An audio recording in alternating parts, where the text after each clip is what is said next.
शिवकार्यनिष्ठा प्रतिष्ठान कोल्हापूरची 63वी मोहीम.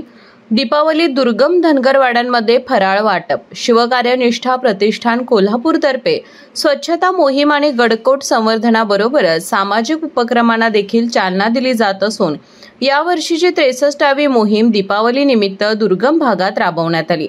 2017 पासून प्रतिष्ठान दर महिन्याला विविध किल्ल्यांवर स्वच्छता मोहीम राबवत असून वृक्षारोपण, आषाढी वारीत, फराळ वाटप, दीपोत्सव असे उपक्रम सातत्याने होत आहेत. या पार्श्वभूमीवर दीपावलीच्या निमित्ताने शाहूवाडी तालुक्यातील शिवरायांच्या पावन पदस्पर्श झालेल्या तसेच कमी प्रमाणात दीपावली साजरी होणाऱ्या धनगरवाडी, मलाईवाडी, पांढरपाणी, भाततळी, गेळवणे, परिवाणी अशा दुर्गम भागांमध्ये शिवकार्यनिष्ठा प्रतिष्ठानमार्फत फराळ वाटप करण्यात आले.